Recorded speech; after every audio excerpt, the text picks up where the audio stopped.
makeup and skincare all in one. This really is... Here's Jose Diaz-Balart.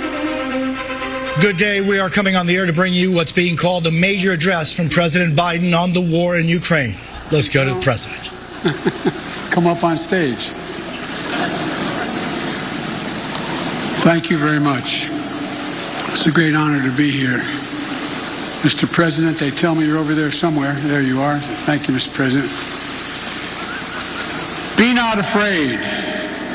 These were the first words at the first public address of the first Polish Pope after his election in October 1978. They were the words that would come to define Pope John Paul II. Words that would change the world. John Paul brought the message here to Warsaw in his first trip back home as Pope in June of 1979. It was a message about the power of faith, the power of resilience, the power of the people. In the face of a cruel and brutal system of government, it was a message that helped end the Soviet repression in the Central Land and Eastern Europe 30 years ago. It was a message that will overcome the cruelty and brutality of this unjust war. When Pope John Paul brought that message in 1979, the Soviet Union ruled with an iron fist behind an iron curtain. Then a year later, the Solidarity movement took hold in Poland. While I know he couldn't be here tonight, we're all grateful in America and around the world for Lech Walesa.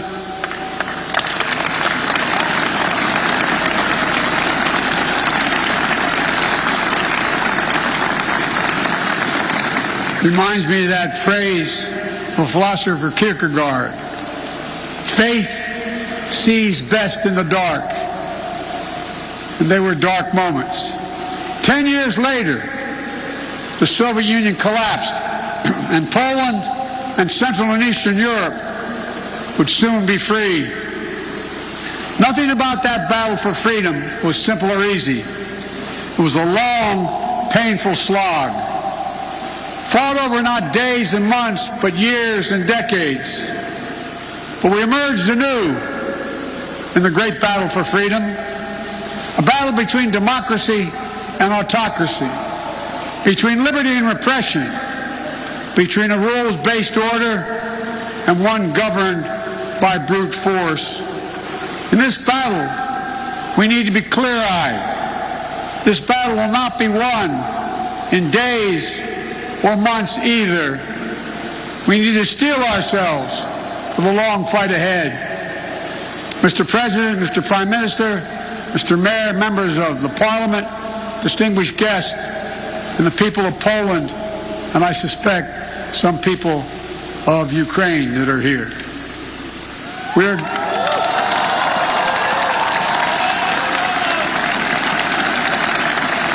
are gathered here at the Royal Castle in this city that holds a sacred place in the history of not only of Europe, but humankind's unending search for freedom. For generations, Warsaw has stood where liberty has been challenged and liberty has prevailed. In fact, it was here in Warsaw when a young refugee who fled her home country from Czechoslovakia, was under Soviet domination, came back to speak and stand in solidarity with dissidents. Her name was Madeleine Coble-Albright. She became one of the most ardent supporters of democracy in the world. She was a friend with whom I served, America's first woman Secretary of State. She passed away 3 days ago.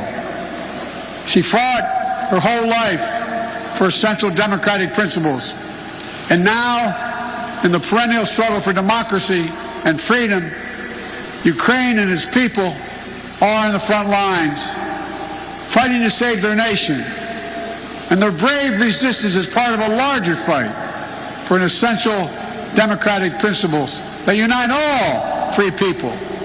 The rule of law, fair and free elections, the freedom to speak, to write, and to assemble, the freedom to worship as one chooses, freedom of the press. These principles are essential in a free society. But they have always been under siege. They've always been embattled. Every generation has had to defeat democracy's moral foes.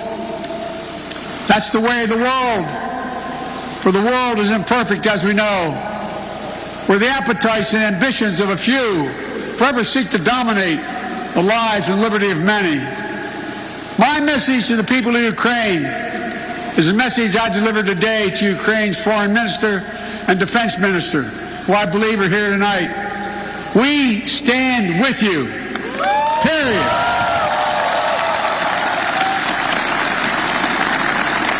Today's fighting Kyiv and Melitopol and Kharkiv of the latest battle in a long struggle. Hungary, 1956. Poland, 1956, and then again, 1981. Czechoslovakia, 1968. Soviet tanks crushed democratic uprisings. But the resistance continued until finally, in 1989, the Berlin Wall and all the walls of Soviet domination, they fell. They fell. And the people prevailed. But the battle for democracy could not conclude and did not conclude with the end of the Cold War. Over the last 30 years, the forces of autocracy have revived all across the globe. Its hallmarks are familiar ones: contempt for the rule of law, contempt for democratic freedom, contempt for the truth itself. Today, Russia has strangled democracy, has sought to do so elsewhere, not only in its homeland. Under false claims of ethnic solidarity, it has invalidated neighboring nations. Putin has the gall to say he's denazifying Ukraine. It's a lie. It's just cynical. He knows that. And it's also obscene. President Zelensky was democratically elected. He's Jewish. His father's family was wiped out in the Nazi Holocaust. And Putin has the audacity, like all autocrats before him, to believe that might will make right. My own country, a former president named Abraham Lincoln, voiced the opposing spirit to save our union in the midst of a civil war. He said, "Let us have faith that right makes might. Right makes might." Today, let us have that faith again. Let us resolve to put the strength of democracies into action to thwart the designs of autocracy. Let us remember that the test of this moment is the test of all time. The Kremlin wants to portray NATO enlargement as an imperial project aimed at destabilizing Russia. Nothing is further from the truth. NATO is a defensive alliance. It has never sought the demise of Russia. In the lead up to the current crisis, the United States and NATO worked for months to engage Russia to avert war. I met with them in person, talked to them many times on the phone. Time and again, we offered real diplomacy and concrete proposals to strengthen European security, enhance transparency, build confidence on all sides. But Putin and Russia met each of the proposals with disinterest in any negotiation, with lies and ultimatums. Russia was bent on violence from the start. I know not all of you believed me and us when we kept saying, they are going to cross the border, they are going to attack. Repeatedly, he asserted we had no interest in war, guaranteed he would not move. Repeatedly saying he would not invade Ukraine. Repeatedly saying Russian troops along the border were there for training, all 180,000 of them. There's simply no justification or provocation for Russia's choice of war. It's an example one of the oldest human impulses, using brute force and disinformation to satisfy a craving for absolute power and control. It's nothing less than a direct challenge to the rule-based international order established since the end of World War II.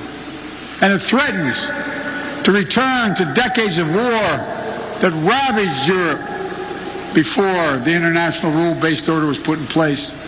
We cannot go back to that. We cannot.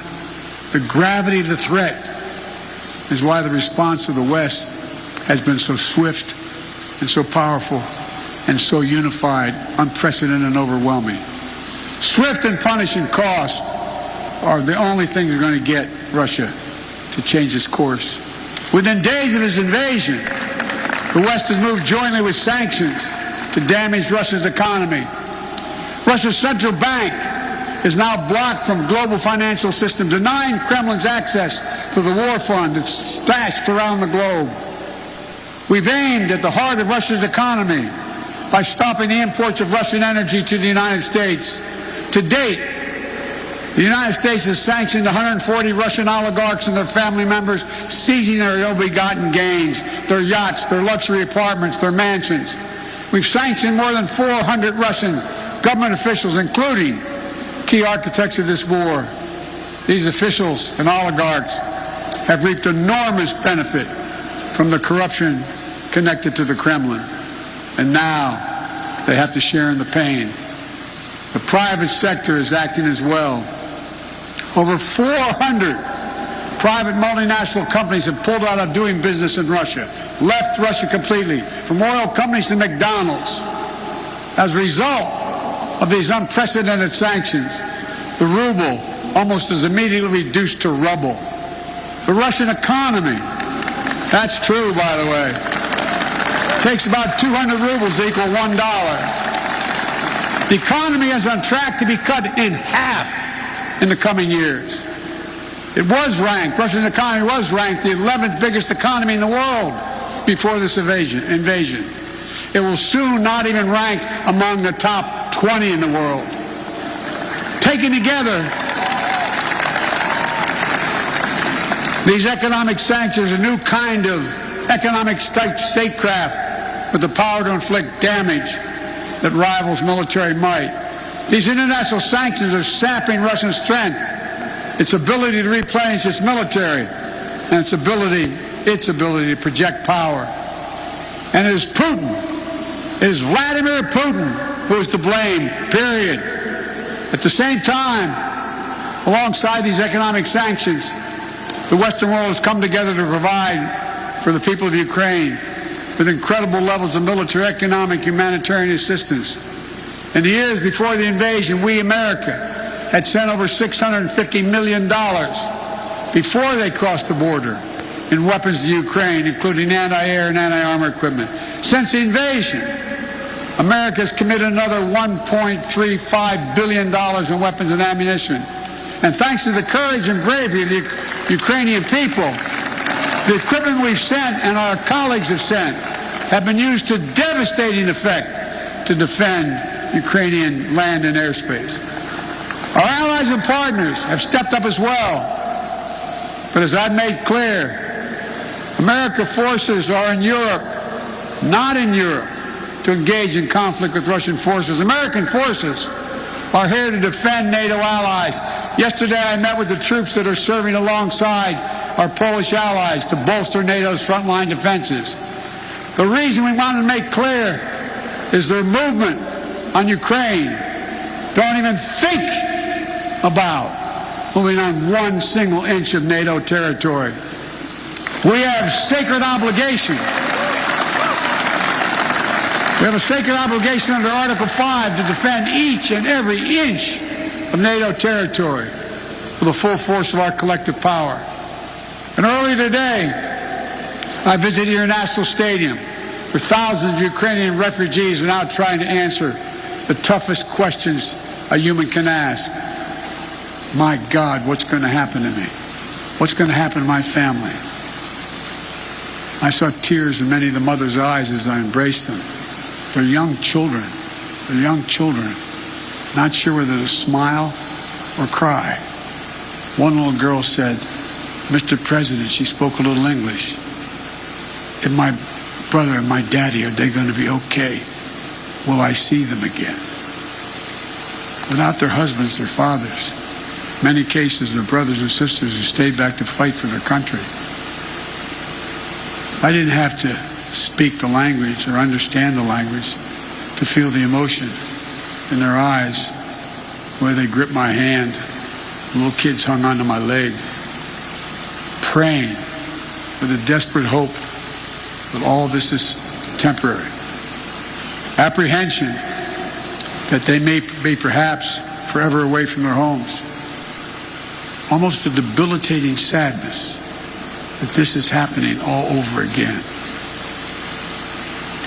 But I was also struck by the generosity of the people of Warsaw, for that matter, all the Polish people, for the depths of their compassion, their willingness to reach out, their opening their hearts. Say to the mayor and the premier, they're opening their hearts and their homes simply to help. I also want to thank my friend, the great American chef, Jose Andres, and his team for help feeding those who are yearning to be free. But helping these refugees is not something Poland or any other nation should carry alone. All the world democracies have a responsibility to help, all of them. And the people of Ukraine can count on the United States to meet its responsibility. I've announced 2 days ago we will welcome 100,000 Ukrainian refugees. We already have 8,000 a week coming to the United States of other nationalities. We'll provide nearly $300 million in humanitarian assistance, providing tens of thousands of tons of food, water, medicine, and other basic supplies. In Brussels, I announced the United States is prepared to provide more than $1 billion in additional humanitarian aid. The World Food Program told us that despite significant obstacles, at least some relief is getting to major cities in Ukraine, but not Mariupol, because Russian forces are blocking relief supplies. But will not cease our efforts to get humanitarian relief wherever it is needed in Ukraine and for the people who've made it out of Ukraine. Notwithstanding the brutality of Vladimir Putin, let there be no doubt that this war has already been a strategic failure for Russia already.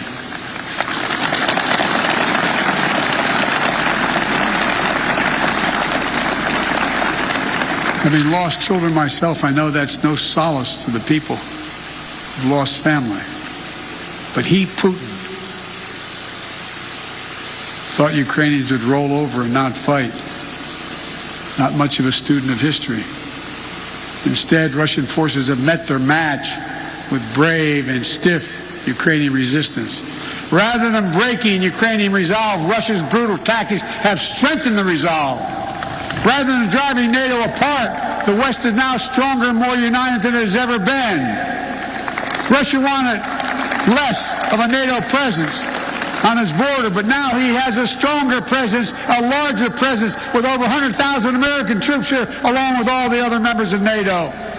In fact, Russia has managed to cause something I'm sure he never intended. The democracies of the world are revitalized with purpose and unity found in months that we'd once taken years to accomplish. It's not only Russia's actions in Ukraine that are reminding us of democracy's blessing. It's our own country, his own country, the Kremlin. It's jailing protesters. 200,000 people have allegedly already left.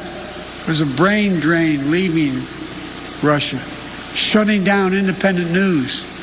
State media is all propaganda, blocking the image of civilian targets, mass graves, starvation tactics of the Russian forces in Ukraine.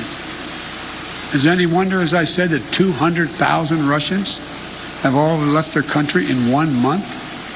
A remarkable brain drain in such a short period of time. Which brings me to my message to the Russian people. I've worked with Russian leaders for decades, I sat across the negotiating table going all the way back to Soviet Premier Alexei Kosygin to talk arms control at the height of the Cold War.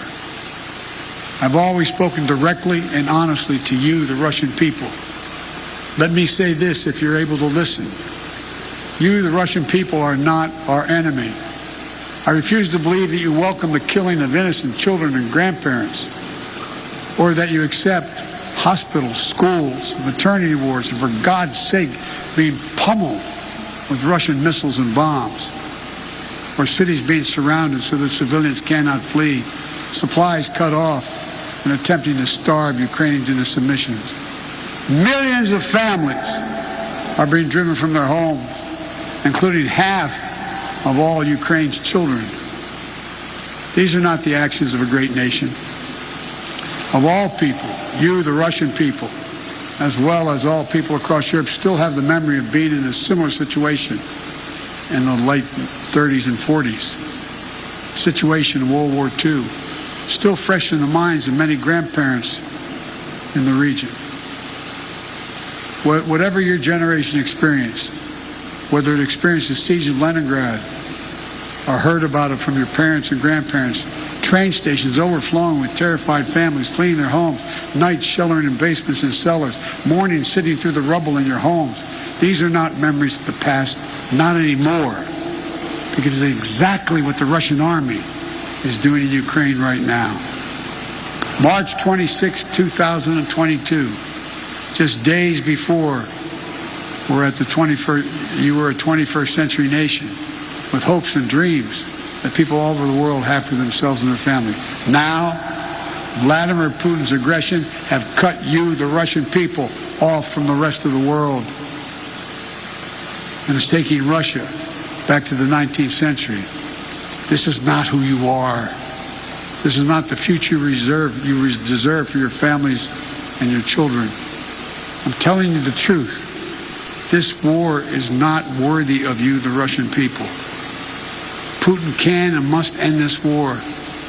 The American people will stand with you and the brave citizens of Ukraine who want peace. My message to the rest of Europe: this new battle for freedom has already made a few things crystal clear. First, Europe must end its dependence on Russian fossil fuels, and we, the United States, will help.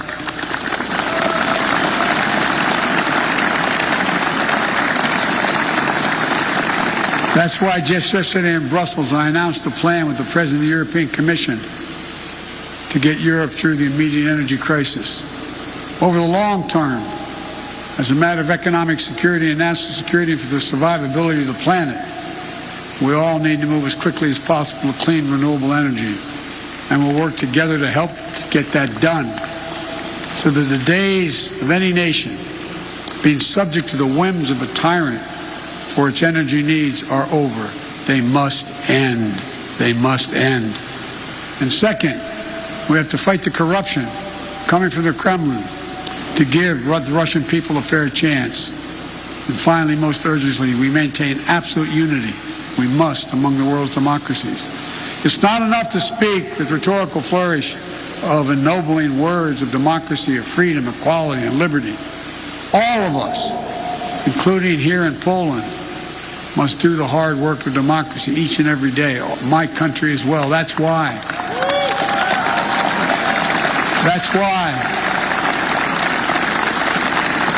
I came to Europe again this week with a clear and determined message for NATO, for the G7, for the European Union, for all freedom-loving nations.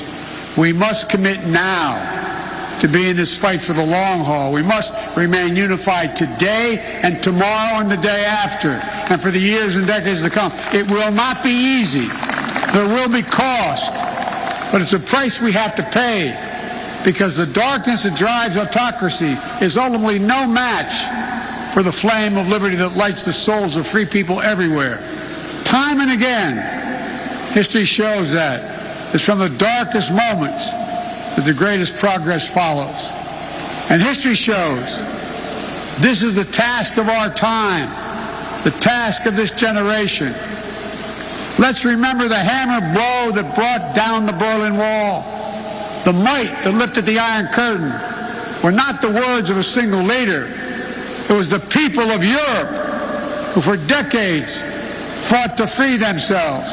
Their sheer bravery opened the border between Austria and Hungary for the pan-European picnic. They joined hands for the Baltic Way. They stood for solidarity here in Poland. And together, it was an unmistakable, undeniable force of the people that the Soviet Union could not withstand. And we're seeing it once again today with the brave Ukrainian people showing that their power of many is greater than the will of any one dictator.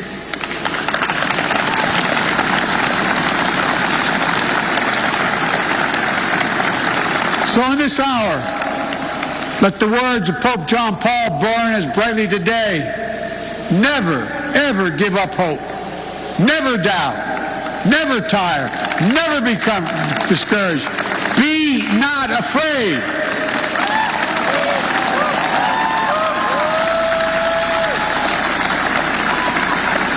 A dictator bent on rebuilding an empire will never erase a people's love for liberty. Brutality will never grind down their will to be free. Ukraine will never be a victory for Russia, for free people refused to live in a world of hopelessness and darkness. We will have a different future, a brighter future, rooted in democracy and principles, hope and light, of decency and dignity, of freedom and possibilities. For God's sake, this man cannot remain in power. God bless you all, and may God defend our freedom, and may God protect our troops.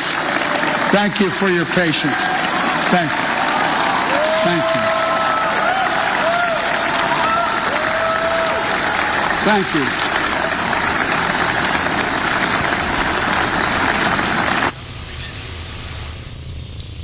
President Biden with a forceful and at times emotional speech in Warsaw, Poland. The president telling the people of Ukraine explicitly that we stand with you, period. The president also calling out President Putin, saying that Russia has strangled democracy at home and is now trying to strangle it elsewhere. Speaking directly to the Russian people, telling them that their president is trying to drag them back to the 19th century. The president also reiterating that U.S. forces are in Europe to defend NATO allies, not to engage with Russia. And he said this war is already a strategic failure for Russia and has only strengthened NATO, not weakened it. He said of NATO, quote, "We must remain unified today and tomorrow and the day after." He called the defense of democracy the task of our time, the task of our generation. Let's bring in NBC News Chief White House correspondent Kristen Welker, who is in Warsaw following the president. Kristen. Well, Jose, you're right. This was a forceful speech. And I have to tell you, being here in person, there were moments when this audience of nearly 1,000 people were completely silent. You could have heard a pin drop. And then moments where they were cheering, supportive of what the president was saying. And so they were very engaged with what you heard from President Biden. This was a speech in which the president laid out this current fight as a battle between democracies and autocracies. And he cited those various examples throughout history. And he also talked about the unity of NATO allies that has been on display throughout this historic and high-stakes week for the president. He also took on Vladimir Putin head on, his lies, the fact that Putin has said he's trying to denazify Ukraine. You heard President Biden call that an outright lie and even obscene. And he had a stern warning Putin not to attack 1 inch of NATO territory. I thought that was quite significant. And then you heard the president take a step back and talk about what he believes was accomplished this week during that emergency meeting at NATO. More aid was announced, more military aid, as well as new sanctions. As you point out, Jose, he said, "We stand with you," period. The question, Jose, moving forward is what was accomplished this week? Will this week change Putin's calculation at all? The president trying to make the case that NATO NATO is more unified than Putin had accounted for, and that is significant. And here you have him making the case in Warsaw, and also talking about the very human toll of this war in Ukraine, the refugees, more than 2 million here in Poland alone. The president met with some of them earlier today, and there he called Putin a butcher. Wrapping up his remarks here today, Jose, you heard the president say that Putin cannot stay in power. That is quite significant, Jose. This is his ending to what has been an historic week here. No doubt, Kristen, that ending, calling for the removal in some way or another. He must not remain in power. Kristen Welker, as you say, very, very forceful. Thank you, Kristen, for our coverage from Warsaw. That concludes our coverage of President Biden's address from Poland. We'll have much more tonight on NBC Nightly News. For all of us at NBC Nightly News, I'm Jose Diaz-Balart. Thank you.